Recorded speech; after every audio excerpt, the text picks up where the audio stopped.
Greater faith leads to greater giving. And giving generously truly is an act of faith.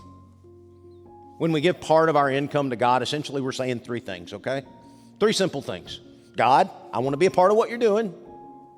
Number two, I believe that God, you are able to use my resources to help grow the kingdom.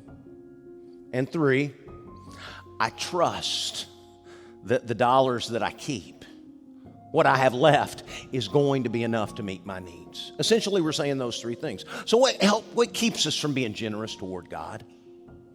Because I think, honestly, I think at our heart, I think all of us want to be generous people. We want to help others.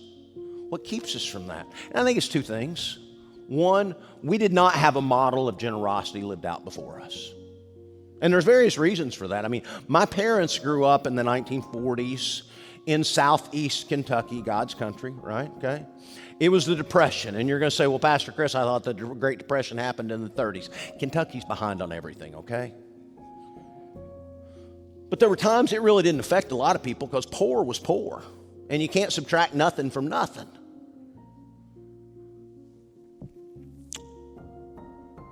And so we worry about doing without. We didn't have it modeled before us. And we have this fear that if I give it away, I may have to do without something. What might happen if something were to occur and I needed that money that I gave?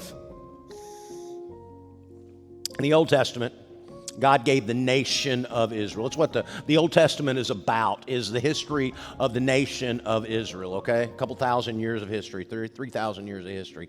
Anyway, in the Old Testament, God gave the people, the nation of Israel, a number. 10%, called it a tithe, okay? 10% of their money, 10% of their crops, 10% of their livestock given to the temple to support priests, widows, and orphans. This was not a tax. This was not a usage fee. This was not paying dues to be a part of the club. This was a tithe, a predetermined amount given as an offering to God through the temple or the church, okay? But why do we as a whole, as churches, as Christ followers, we have such an issue with that number? I'm serious. Why do we have such an issue with that number? 10% was intended to be the biblical minimum to return to God. Why do we have such an issue with that? I mean, we must, because in our society, the average Christ follower, the average person who claims to be a Christian, only gives 2% or less to their church.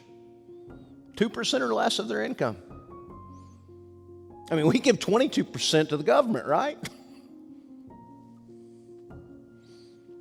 It means the average American Christian believes that almost all of their money should be used for whatever they want it to be used for.